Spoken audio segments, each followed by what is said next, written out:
If you've been following my stories and enjoying them, I'd be grateful if you'd consider subscribing. Your support keeps me motivated to keep sharing. Thank you, truly. Now, let me take you into today's story. I told my husband I'd be out with my girlfriends for the evening. But fate had its own cruel sense of timing. He walked into the exact same restaurant.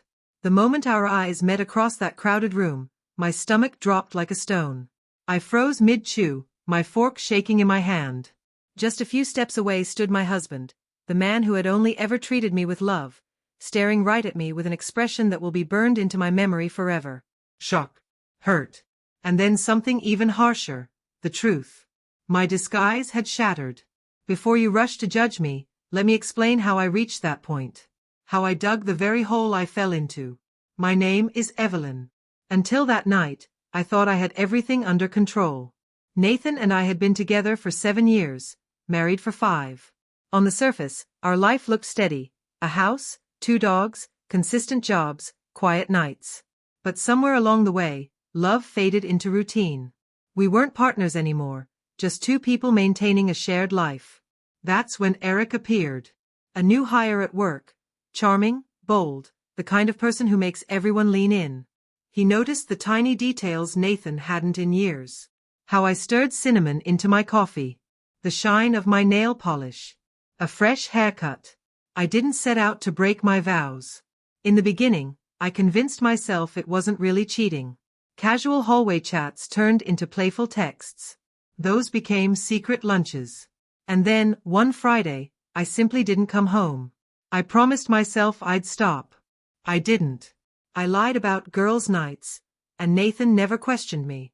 His trust made it too easy. Until that Saturday.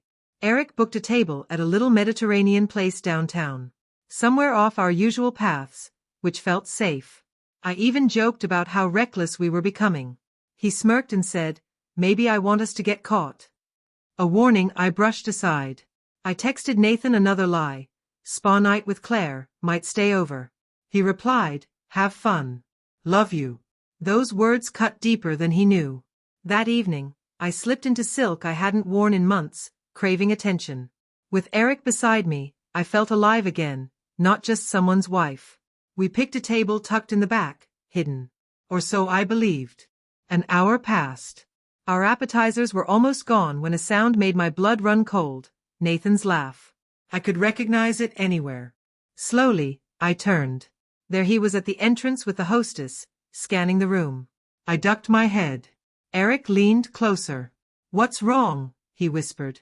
"My husband," I croaked. "He's here." His eyes went wide. "You're joking. We need to leave." But it was already too late. Maybe it was my panic-stricken face, or just bad luck. Because as I reached for my purse, Nathan's eyes locked onto mine. The air changed. He didn't yell. He didn't cause a scene. He just stared. And I watched as understanding hit him, burning everything down. The light in his eyes dimmed like a candle smothered. My throat tightened.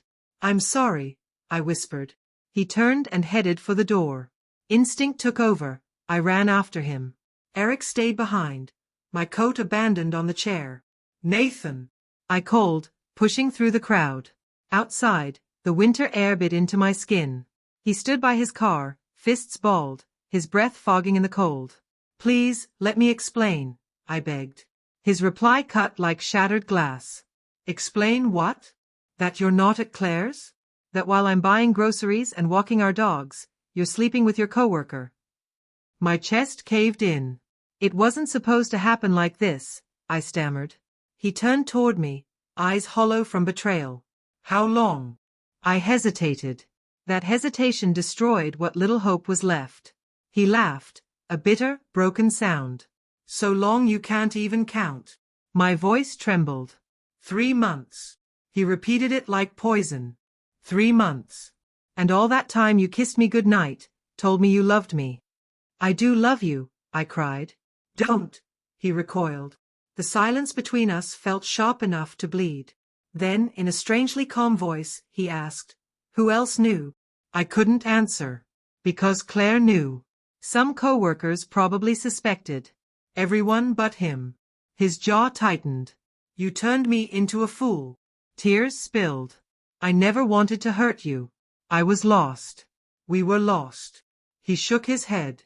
And instead of talking to me, you lied. You decided I didn't care. Then he said the words that tore me open completely. You know the worst part? I came here tonight for you. I wanted to surprise you. Bring you your favorite takeout. Show you I still tried. My hand covered my mouth. Oh my God. He gave a faint nod. Guess I was the only one still fighting. He slid into his car. Nathan, please don't go. I begged. The door slammed. He drove off. I stood there on the sidewalk, shivering as strangers stared. I didn't care. I had just destroyed the one thing I thought unbreakable. That night, I didn't go back to Eric. I went home alone. Our bedroom felt haunted, his flannel draped over the chair, the empty dog bed, the honeymoon photo where we smiled like fools. I called, texted, begged. He stayed silent. Weeks later, an envelope arrived. No letter inside. Just divorce papers. That was his answer. Claire stopped talking to me too, saying she couldn't keep enabling my choices. I didn't blame her. Eric reached out once. I blocked him. He was never what I wanted. What I wanted was the life I'd burned to ash. I thought I was escaping the numbness of routine with one lie, but all I did was destroy what was real. And now I sit here, pen in hand, signing away a marriage I believed would last forever, grieving the man who could forgive anything, except betrayal. Even now, when I close my eyes, I see him as he was that night. In that restaurant. The exact moment the truth shattered him.